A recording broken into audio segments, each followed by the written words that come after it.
Welcome everybody.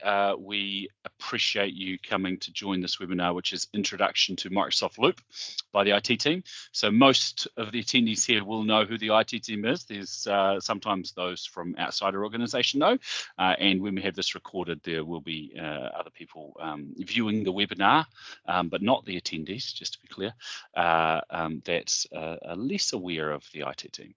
So that is why we sometimes make a little bit of reference to our organisation. This is quite a impressive tool, so I think you've made a good call attending.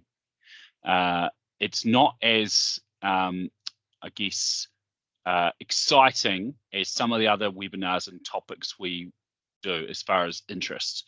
So the likes of Copilot and AI and security are obviously pretty amazing, technologies that everyone's interested in. Would it be fair to say, Lucy, that Microsoft Loop has had more of an impact than Copilot in our organisation? Yep, definitely. Accessible to everybody, accessible in a range of places as we'll go into. So it's very easy for people to interact with as part of their day-to-day. Yes. So I think that's why it's not as hot a topic, and it's not necessarily new, although it is fairly new, but it is an impressive tool, but potentially understated. So that is why this is a great webinar to attend. Now, introducing myself, Conan Daly, General Manager. Most of the attendees here have come across me before or in previous webinars, and most of the attendees here have probably met Lucy. Would you like to introduce yourself? Yes, I'm Lucy. I'm part of the service delivery team here, and I've been with the team for almost 10 years now.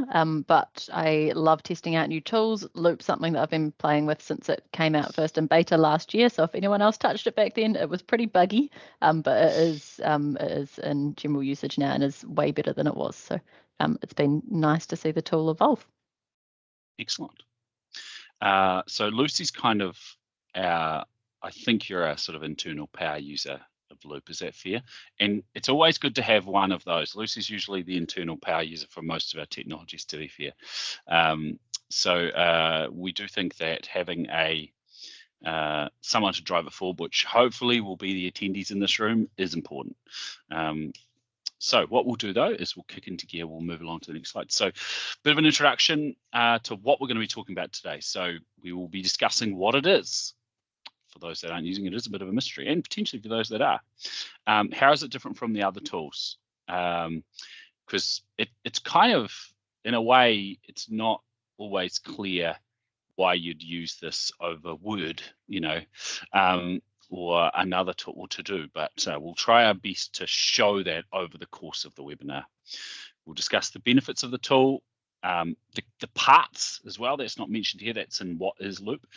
And most importantly, the big part of this demonstration is going to be looking at the use cases and Lucy and possibly myself doing some demonstrations. Like that is ultimately why we hope you are here. So it might not be the most riveting webinar until we get to those points, but it is important that we kind of set the scene. Anything to add to that, Lucy? No, perfect. So a little bit on the IT team. Been around since 2011, using 365 since inception. Obviously, we provide managed services and IT support as our core. We're very cloud-centric. We are increasingly security-centric, and advisory and guidance, which is what we believe this is a key part of our engagement with customers. So what are the key features and functionality in Loop? So creating and using shared workspaces. That's what ultimately it is. It's a shared working space. And at the moment, there's all these different applications in 365, and sometimes it's hard to know where to put your information. Once upon a time, we probably would have thought putting it in a SharePoint wiki or a Word document was the place we would put it. Now there are third-party tools out there that Loop may replace, and we probably are not the best people to tell that, but we are getting a lot of questions from customers that it can replace Confluence or it can replace Monday or whatever. So we won't be able to go into that because we're not using those tools, but hopefully you can see through this if it's going to replace your existing tools that are those shared workspaces. Organizing content. So what it is organizing content with workspaces, components, and pages on the next slide, I think it's the next slide, we will go into what those are. Its function, Loop is great. Well, one of its key purposes is adding data across multiple applications, Teams, Outlook, Word, etc. It is used for real-time collaboration. It's kind of a vaguity with Microsoft because everything's real-time collaboration, but it is really used for live in-person, so not in person, live meetings, ideally online, where you can work through data.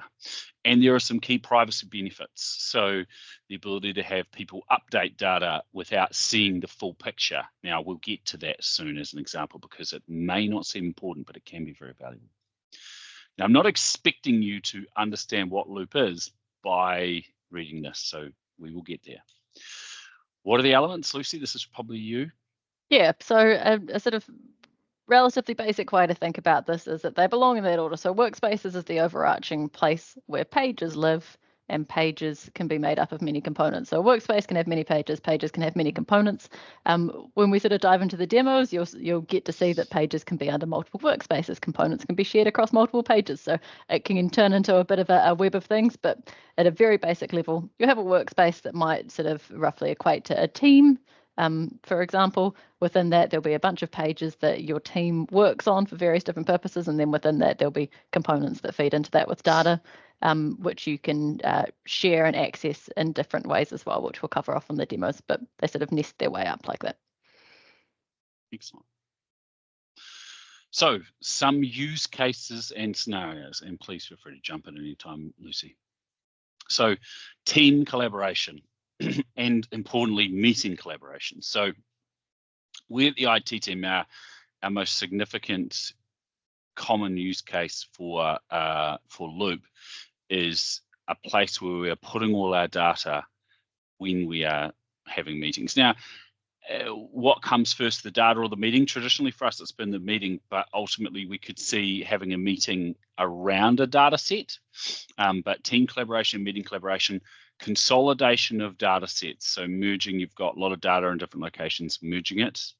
We will explain that soon.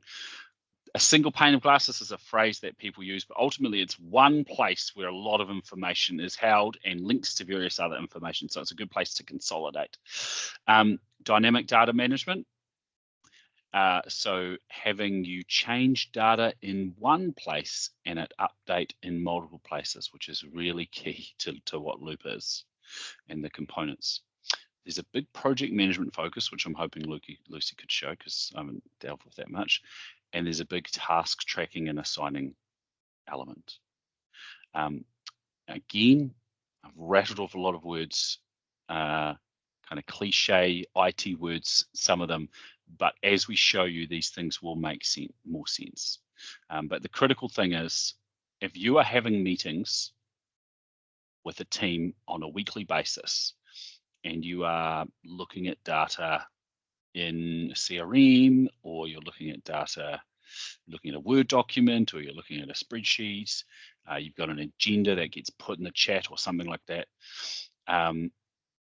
Loop can be a really good place to have all of the key information that is going to be part of your team meeting. And so for us, often it's not just about the meeting, but it's a place where we have all of this information in one spot. So we have it for our CSM meeting. We have it for our procurement meeting. We have it for our service meeting. We have it for lots of different meetings that now we have a Loop, a workspace. And then more and more we utilize that for storing the various elements. Lucy, what would you add to that? I'm just trying to think of, and I'll demo a wee bit, but it's also quite useful for sort of collaborating on meeting agendas and things. So if there's a live loop that you're using in a sort of a one-to-one and the likes, people can sort of pop in at any point in time, add things to that, and know that's something that you'll be able to reference together at the next call. So or sort of link documents in and the likes, rather than just spamming you with links and emails that you might lose track of. So it's nice to have sort of a wee live spot that might relate to any of these types of scenarios. Excellent. Thank you. If there's ever a product that needs to be demoed, it is this one. Now, there's going to be an opportunity for questions and demonstrations, and we'd really like you to use that. Sometimes we have these webinars and we'll have sort of 20, 30 minutes of like questions, or the questions could just keep coming, and other times we get none. And that's often because we haven't given enough time. So I'm just going to warn you that at about the sort of 2:05, 2:10, we will have questions, and we'd like you to throw in, your scenarios or ask the questions, get deep. If we can't answer it, we'll come back to you. Okay. Oh, Lucy. All right, I'm going to steal the screen. I will share that one because I'm going to pop a couple of things over here. But I'll pop you guys back there. Wonderful. So this is Loop. I might zoom in a tiny bit. Yes, there we great. Go. How's that? Is that looking a little bit better? Yeah, even better. Maybe one more. One more. All right. There we go. Yeah, that's perfect. Yeah. Cool. So for the purposes of today, we've made a wee demo workspace in here. So we've got sort of a bit of a mixed bag of things to show you. But probably the first thing to say is how do you access Loop? So there is a desktop app, which is what I'm demoing at the moment. There is also a web app, so it's the same as all of the other Microsoft apps. You could assume it's loop.microsoft.com. There is a mobile app too, where you can access all of this. And then as we go through some of the examples, you'll see that you can actually interact with Loop without being in Loop. So this is what a workspace looks like. You'll see here it's called our demo workspace. If you click on here, you'll see I've got a few other workspaces that I'm either a sort of owner of that I've created or I'm part of, and you can easily jump in and make new workspace. If I hit that, it's going to ask me for project plan, give a name, give it a snazzy wee icon. It's a very visual tool, so that's probably just something to keep in mind. If you're making something for a specific team, you can pop people in there. One quite cool thing it does, when you go to make a new workspace, it goes, hey, based on what you've called this, are any of these relevant files? And if you say yes, you'll be able to go ahead, tick them, create workspace, and they will include themselves in your new workspace when you make it. But for the purposes of today, we're going to look in this wee demo workspace. So a bit of a rundown. On the left-hand side, you've got your wee sort of menu there. You'll see these are all pages within my workspace. So got 7 things here. They're all a bit of a mixture. So this top 4, they are all Loop pages. So we'll be going through and looking at them.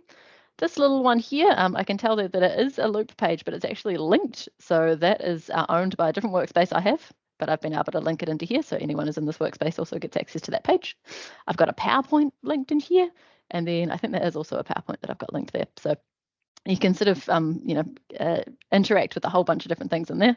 If I wanted to make a new page, which we'll go through and do in a second, there's a little plus button here. And then what I'm looking at is that particular page that I'm on at the moment. So we're going to go through these bits in detail as well. But this particular page, what could I do? I could go ahead and make a new sub page. So if you're someone, if your workspace starts to get a bit messy, you can do nesting and the likes as well. Keep it in track. I can open it in a web browser, can share the link to this, which means anyone will be able to jump in and just interact with this particular page, not the rest of the pages within the workspace. So that's sort of what Conan was talking about with regards to the privacy. I can go, hey, I would like David to be able to interact with the component examples page, but he should not be seeing the leadership meeting page. I can share it as a Loop component. So if I was to copy that, I could then go ahead and paste this into one of the many other Microsoft tools, and people would be able to interact with it actually in there rather than coming back here. I can obviously do a wee bit of styles duplicate. So if you are using these for a very specific purpose, for sort of a particular project function or Teams function, you might find that you get a template, page template up and running that works really well for you. And you can go ahead and either duplicate those or actually save that as a template as well. So if you do find that you get this sort of humming really well in particular cases, you don't need to recreate all of your work. I can also add this to a different workspace as well. So that's how this little Loop webinar prep one's gotten in. Could pop that into somewhere else as well, or delete it, but we'll not do that for the sake of today. So making a page. If we jump in here, this is a fresh page. This is as blank as it gets, starting from scratch. So if you've got a very specific use case, you might need to build something out from scratch. But you'll see along here, there's all of these little templates. So for example, project brief is going to go ahead and give me a bit of an example of how this looks. And this is using a whole bunch of different components. So we're going to come back to that in a second and have a wee look at the templates in detail. But components themselves, it's important that we cover that off. If you hit the little / this is how you go and add components. So we're just going to have a quick zoom through here. I'm lucky enough to have a Copilot license. So I've got a couple of Copilot things that I can do. Drafting page content, the same if you've interacted with sort of a ChatGPT or any other AI tool, give it a little bit of information and it will create some content for you. Summarize page will not be particularly helpful on this one because it doesn't have a lot of content in it. But general, these are sort of the base components that you can have on a page. It's got lovely little descriptions of each of them when you go onto them, but you can make tables, you can do little checklists, which are actually interactive with little check boxes, call outs, table of contents, sort of very, very basic things that you'll be used to interacting with. It's quite like OneNote in this sort of regard, a very similar set of tools. Headings, yada, yada. But templates is where we get quite powerful. So these are building on those top general components, but with a little bit of extra work that's been put into them, a little bit of templating. And we're going to have a quick zoom through each of these here. Other things you can do there, you can @at people. If you get added in one of these, you'll get an email. It can be quite annoying if you're getting added quite a lot during a particular meeting, but there you go. The cool thing about that is that the email you get that says, hey, you've been mentioned in a loop, also has the loop component in it, and you can actually interact with it straight from there. So we may demo that. We'll have a look-see. What else can we do down here? You can do some screen recordings, pop little videos and things straight in. It's got a couple of quite neat integrations at the moment, and these, so Jira and Trello are pretty new, which suggests they're probably going to put some more things in there as well. But if these are tools that you're already using for certain task management, you can actually get them linked up and it'll be syncing between the two of those tools, which is kind of handy. Planner, obviously a Microsoft tool, same with GitHub, so probably not too surprising that they're in there.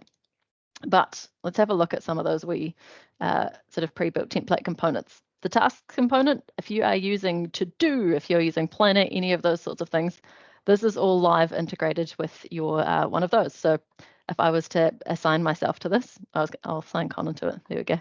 That will now have created a task in his sort of To-Do app, and he will be getting notified about that.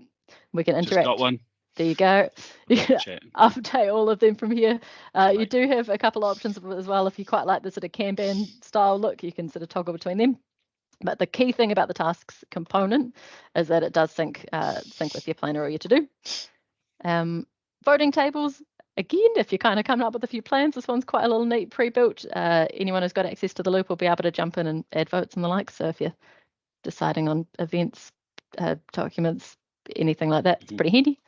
Progress tracker, different from tasks in that it's not linked to any of your to-dos and the likes.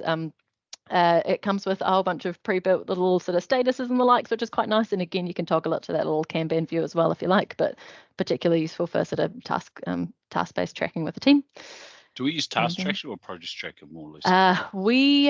It's a very good question. I believe we're using the Progress Tracker, not the Task Tracker ourselves, but it's because we don't sort of consistently use To-Do and Planner and the likes as a team. But if you've got a bit of a practice built around that, it would be really helpful. Kanban, again, there's a pre-built one of them.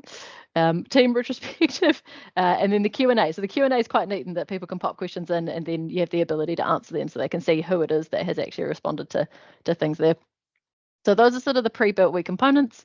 Other handy things to know that you can do is you can link documents right in here. So if I want to link the webinar document, I can just start typing. It is excellent from a searching perspective. So there are a few other tools that it's quite hard to navigate to information from, but this one has immediately gone, hey, you've worked on this webinar PowerPoint quite recently. Is that what you want? Done, click. This is what Conan was talking about, and the fact that you can put, this can be your single pane of glass or sort of the entry point to a whole lot of data sets, documents, sort of collaboration items that your team might be working on. You can have all of those key things in here rather than them necessarily having to, remember who sent that document to them, who shared that with them, having a whole bunch of links or sort of pinned items in a Teams channel. You can have it all sitting in here either within a page or linked on the side. It's pretty powerful in that regard. What else have we gotten here? So for sharing components, so for example, if I click that wee thing there, I can create a loop component. That's not particularly helpful because that's just the task's title. I can create a loop component for that. It's going to go ahead and turn it into one. There we go. I can now hit copy, and I can then paste that into a number of different places. I could paste that, if it actually had anything useful in it, into the Teams chat for the meeting that this was related to. I could paste it into a Word document, and we'll show you what that means. But essentially, if you want to turn a particular item on this page into something that you can share, you just go ahead and do that. You can actually share the entire page like that as well. Turn the entire page into a Loop component. And you could actually select sort of a larger bit of text to do that with as well. So what we might have a quick peek at. So leadership meeting, something that we've been playing around with, the idea of we haven't got it in place yet, but I think it's likely to be coming soon. We have a couple of meetings a week where we look at a consistent set of data that is produced by a variety of teams.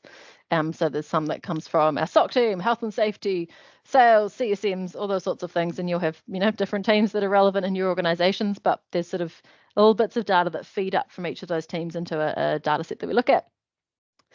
Loop is sort of the end goal for presenting that. This little SOC data table, I suppose, is something that is actually housed on a page on the SOC teams in the SOC teams workspace, but it is being linked directly into this wee tab here. So Conan might have the SOC workspace open. He might not be part of the leadership meeting for some reason. He's been kicked out of the leadership team, but he's privy to the SOC workspace. He's able to access his information, and then we're sitting down in a leadership meeting and we're getting the live updates from what that is. There you go. He's typing in it at the moment. So I am lowly Conan is in the SOC meeting. I do not have the privileges to see the data in the leadership meeting, rightly so, to be fair. So, but I can post my content in there as you would. So the idea behind this is updated weekly. There is other data that's updated daily, but it can feed into some other information. Now, how we're doing this at the moment is when we are doing it, we're doing it manually. So we have these leadership meetings. They're not called leadership meetings, but let's say they are leadership meetings twice a week, and there's a rapid effort, usually somewhat spearheaded by a few people in the organization, to gather this data into something. Now, yes, some data we have is live. There's a bit going on there, but there is always some manual sort of data. So yeah, this is a way you could have across the organization people updating data, but not necessarily having full access to all the information that may be sensitive. Sorry, Lucy, continue. Oh, I suppose the other side of that as well is that this particular meeting, they don't want to see everything else that's being talked about by the SOC team in their weekly meeting. They just have that one set of data. Thank you. I don't think I've ever been successfully fished, thank you. But they don't want to see all the nitty-gritty agenda items that the SOC have been talking about, all the other bits and pieces that are in there. They just want this particular data set. So it's sort of a way, of preventing them getting information overload as well. Health and safety is obviously a pretty standard one across teams too. Having the ability for your health and safety committee to be providing a sort of live update of data that at any point in time the leadership team can jump in and look at, and they'll see the latest information in there. Customer onboarding, it's an example of a slightly different type of table and the likes as well. So again, you can kind of pick and choose which of your teams should be contributing to this and what they should have access to. So I think the health and safety one component is what I've used for a couple of demos. I just want to show, we've talked about the fact that you can access this from pretty much your tool of choice in Microsoft. So I'm just going to pull across a couple of little examples here, but this is a draft email. You'll see I'm sending the health and safety update. Here's the latest health and safety update for 2024. And I've just pasted the Loop component in. So this is an email. Whoever receives this is going to be seeing this in real time again. I've got it open in another wee tab, but you'll see I'm actually typing within a Word document at the moment, but here is some more info. So if something was to change in that data set after this email was sent, it would still reflect the live information to whoever is receiving it at the other end. They could decide to make some changes when it gets to them as well. Hopefully not for the health and safety stuff, but depending on what it is, that could be useful. What else? Word. So again, we've just pasted the exact same component in there. You've seen the exact data has been updated there as well. I can see that Conan's currently in that document. If he started sort of typing things in there, I'd be able to see him live within that Word document, also sort of interacting and making updates. I think I've also got Teams. There we go. So in a Teams meeting chat, so this is a health and safety meeting. I've posted this in the WeChat here. And again, Conan's adding some live information. What tool are you accessing it through? Loop. You're in loop. There you go. Nice and boring, yeah. But you might have people, the wider health and safety team might not ever actually interact with the Loop app. They might not have it installed. They might never go to the web page, but I've brought the agenda, sort of the key information, into this actual chat. They're able to interact with it straight from within there without having to leave that and go into another app. Similarly, you might get a mention and get the email saying, hey, this task's been sort of assigned your way. You can add your updates directly in that without even needing to go into the Loop app itself, and still keep the team up to date. So it's one of those tools where if you've got people that are particularly fussy about where they interact with things, they can sort of pick and choose, which is quite useful, but it also takes away the excuse of, I didn't have that tool open. The other thing within Teams, actually, while I've got that open, is you can actually create Loop components from within here. So down the bottom, you've got the little Loop icon. If you hit that, you can go ahead and directly from within here, not related to a workspace or a page or anything, you can make a little component. So good use cases for this if you are sort of on the fly having a call with someone and you guys have realized, hey, we've got these 10 things we need to do. Let's just quickly make sure we get a list down and then go ahead and do them. You could jump in, add a checklist. It's going to go ahead and make this super, super easy. You'd write your week checklist, task 1, task 2, yada, yada. So hit send. That's now going to appear in that WeChat. Anyone else who is in the chat is also going to have access to that, and we can go ahead and tick those things off as we do them. So it might be a Loop component that you never go back to again after that particular use case is done, but it was a really easy way to sort of jump in and get that going. All right, we might talk about a few of our specific actual use cases. So probably the heaviest use I have, and this is a wee demo one, but it sort of gives the idea, is using it for one-to-ones or meetings I have with people sort of on a weekly basis. So I talked about the fact that we have sort of collaborative meeting agendas, so the team can jump in and throw anything on there at any time during the week as they think of it. Quite often there'll be things that aren't urgent, but they say, I need to have a chat about that when we have our next call. So they'll be able to jump in here and do that. Keep track of our meeting notes. You can do some really nice visual things with sort of tagging statuses of things, priorities of things as well. So it can just be a very nice spot for you to both go in a meeting, boom, let's have a look at that. You can obviously at other people or at each other if there's specific tasks and assignments you want to do. It's a great way to keep each other accountable. And you can add sort of links to documents that you're working on together as well. So it's quite a nice place to bring everything together if you're sort of collaborating on a doc. And like I said earlier, it saves you forgetting where things have been stored and the likes as well. So it's definitely one of the key use cases for me. Conan, do you want to talk about any particular use cases on your side before I have a wee deep dive into the templates? Look, I think I'll take over for a second, Lucy. I think you've done a very good job. I think we as a team, it's not uncommon to use it for, I'm just trying to make sure I get it on the right screen. Here we go. So, for example, a very common starting place is we whipped this one up at the beginning of the year as a procurement team, which is a small team of 2. And it was really to have a little bit more sort of task accountability and try and be a bit more organized. And so it's really easy to just add tasks, and we work through the things on a weekly basis. We change the date when we meet, and we go through the tasks as we do them. And we just have a few things in here. I'll try and skim over them, including goals and tasks that we're working with. There's also this here, something. It's a bit more extensive. So these are the things that we're doing, that we're working on gradually. So we're kind of working through these on a progressive basis. But so it starts with this meeting thing. We wanted to create structure around a meeting and several of the key things we need to do. But then these links have started to be added. Key data sources that we look at on a regular basis are in here. Now, if we go over to the SOC one, I think we talked about earlier. So we have some key data, weekly data's in here. So there's a weekly meeting, and the action items are reviewed, and then the tasks that are being progressively worked on are reviewed. But then there's also a daily meeting, which is a bit more simple, and the notes are put in here for those key points in that meeting. So we can keep referring to it. So as you can see, it's a place where we're putting all the key information that we're talking about for this team. And obviously, as of today, some of this data is duplicated across to, is it this one here, isn't it? This data is duplicated across to the leadership meeting, because it's very interesting.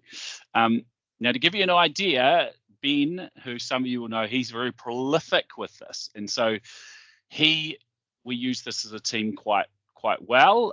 We've got a meeting agenda and that kind of thing that gets added throughout the week.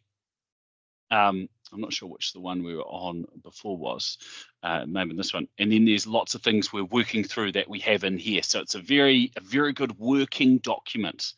But we have an event coming up. We have data we want to analyze. We've got, this is a link to other loops that other people are using here.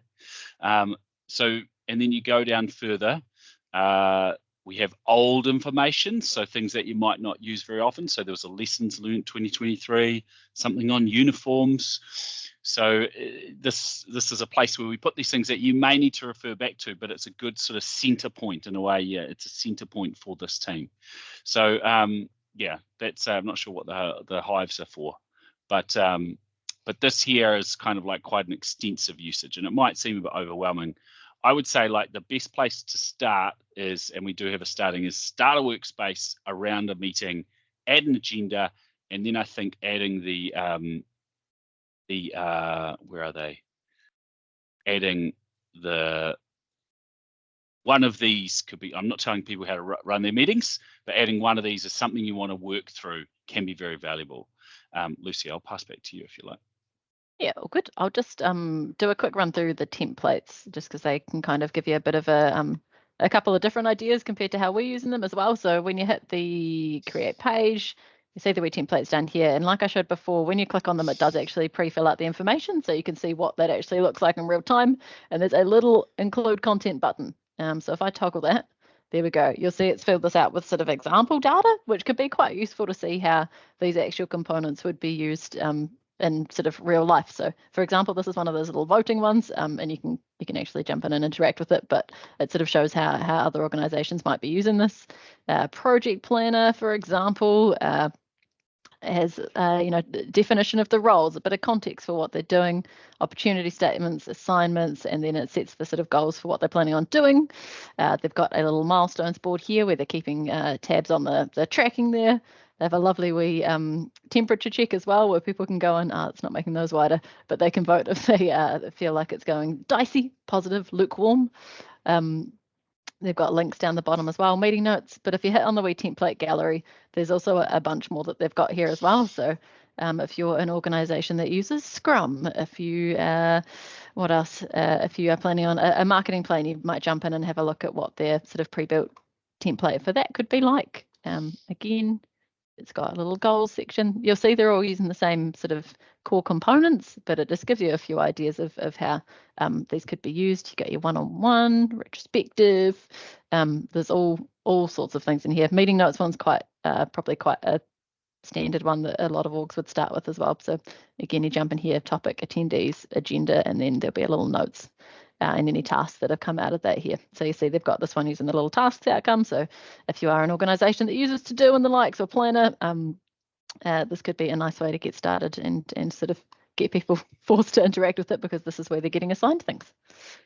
In a way, these like templates it's kind of indicative of what other organizations are using day to day or week to week in there. So every now and then we'll see something and we're like, oh, it's an interesting idea. That maybe that's the way we need to approach it, like a bad idea brainstorm, which is a great way.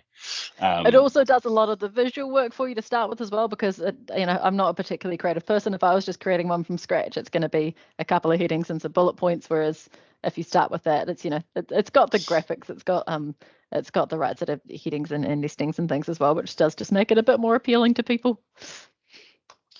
Right. So Lucy, did you complete all those demonstrations? Correct. Excellent. Okay, so some considerations. So business standard or E1 are required to have access to it. Now there's a bit more to it than that, but ultimately if you're running Business Basic, as far as what was announced late last year, you wouldn't have access to Loop. So just be aware that there are some licensing restrictions. However, it's free, so you don't have to worry. If you're generally using Business Standard or Business Premium, which most of the organizations in this webinar will be on, you can use Loop today without paying anything. You might have already had access to it and weren't aware. So we sort of think about the considerations to get started, and I've got another slide called Get Started, but determine your use cases, which often are around meetings, so or teams and meetings, right? Do you have any current meeting or data management challenges, particularly as a team? When you're meeting, are you kind of looking at an agenda? Are people like writing notes in an agenda and chat, or are you looking at a Word document that may be a little bit, and look, as Lucy said, one of our most regular meetings, we still have got it on our task to get away from the Word doc that we live update. But perhaps you've got your data in disparate locations or something like that. It's quite hard to keep data up to date as well when it's in disparate locations. Now, one little thing is more of a tip is keep an eye on columns. If you add too many columns, it can become a bit unwieldy. And also the app versus web, you can choose. We all try and download the app because we're using it frequently, but you can stick with the web. They ultimately are very similar because I think the Loop application is just a web app sort of saved to the, you know, in a what do you call it, in a window basically.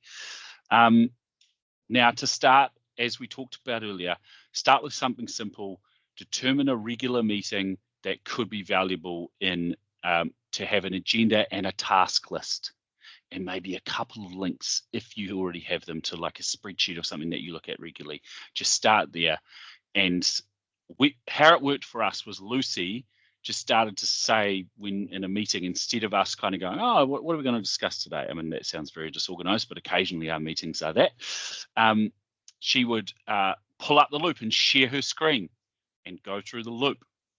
And so we started to do that, and then everyone else started to go, oh, this is a great way to use this, and we all got more on board. Then you're going to start asking people to add content before the meeting or update data, take some responsibility for the data. But yeah, as I say, add the following: an agenda, a task list, or outstanding, it could be a long-term task list or progress list, and consider data that needs to be updated regularly that could go in there, either starting with a link to where the data is as a wee tab, or is it a tab?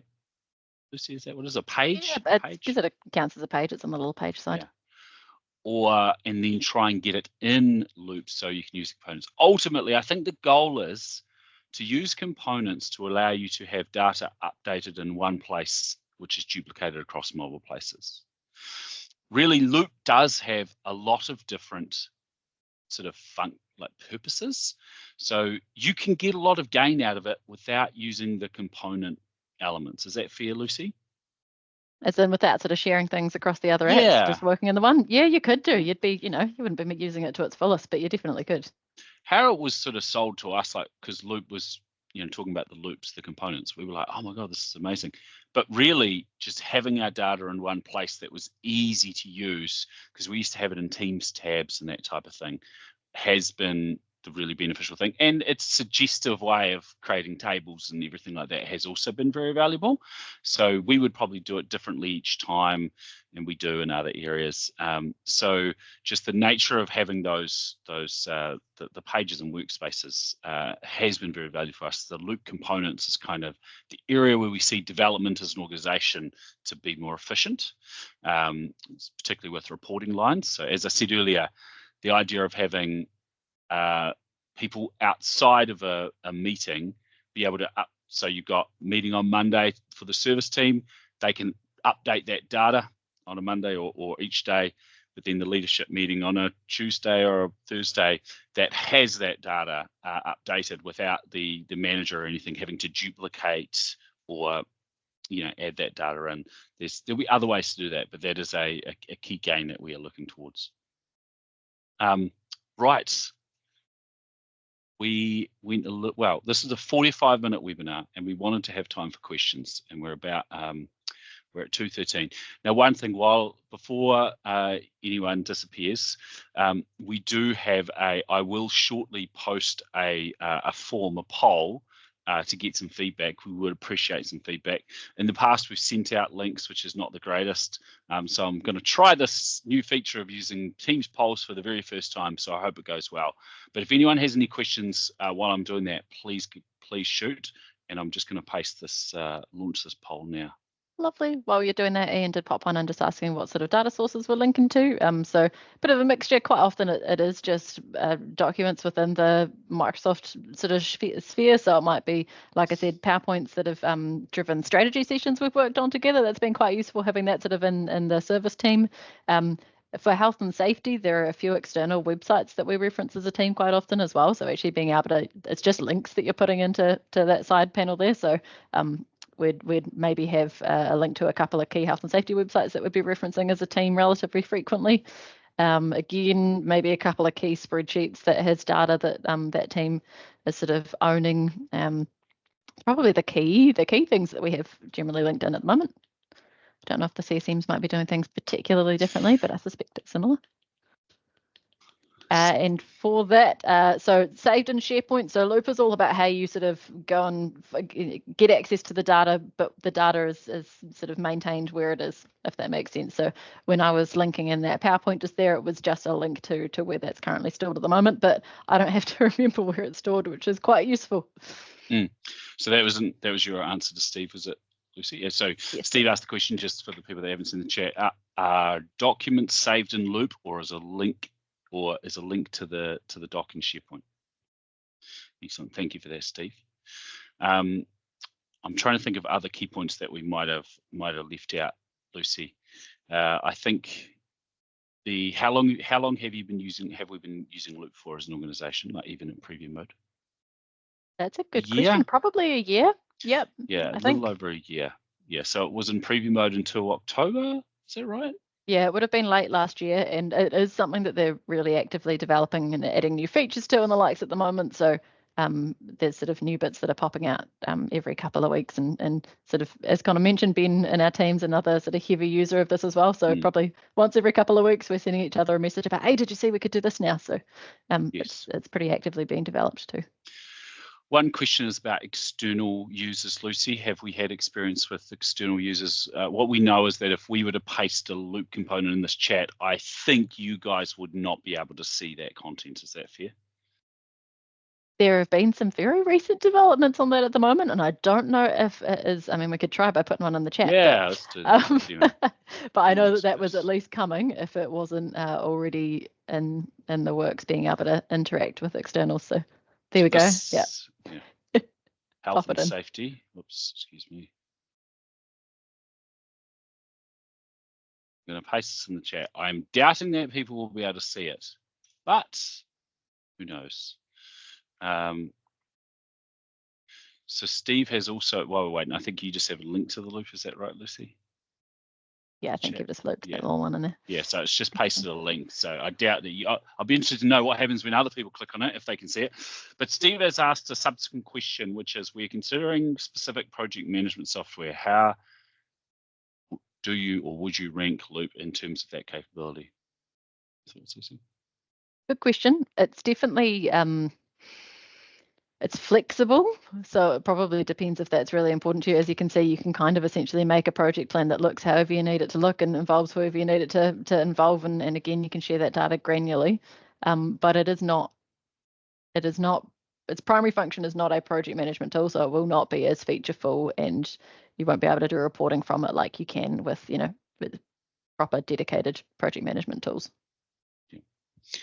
So it looks like, thank you everyone for posting, and it looks like it is denying, which makes sense in a way. This is dynamic content.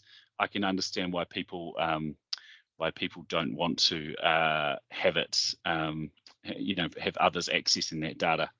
But I think I could see there being a feature coming, as you say, like external access. Yeah, I'm pretty sure I read something about it the other day. So more specifically managed. As far as the project management thing, look, Steve, I would say it may depend on are you trying to get started, or do you have very specific requirements?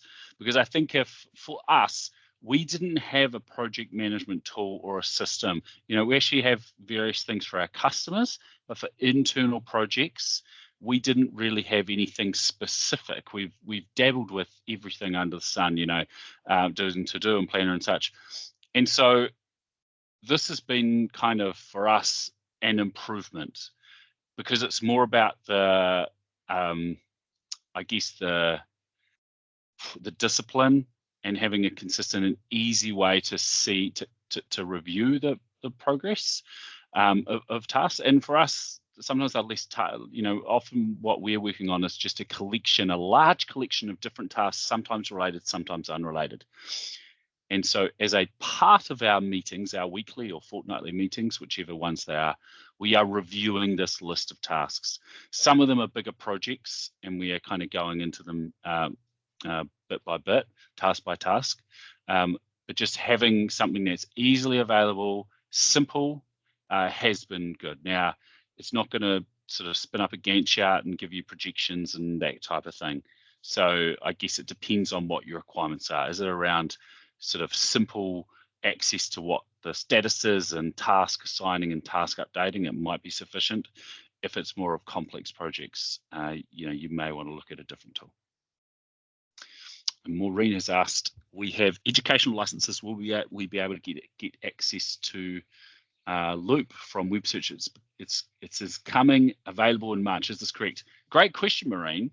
Yes. Yes. A3 and A5, yeah, I believe. So it depends which type of license you have there. But according to the official Microsoft website, it says you should have it now. So it's on the list of approved licenses.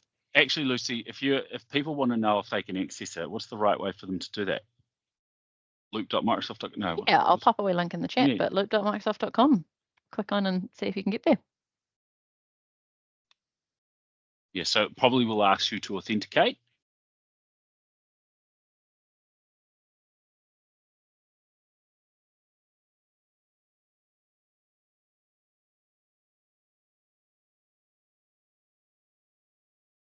Conan has indeed locked up. I can hear quite a lot of noise coming from the dock that he's working on at the moment. Have we got any other questions, queries? Anything else anyone would like to know? Pop it in the chat, or feel free to pop in a Q&A if you need to. Otherwise, if you are all able to, if you haven't already, complete the poll would be fantastic. And we'll respond to a few of you. I've put another couple of things in there. Sam doesn't have access to Loop at the moment. There we go.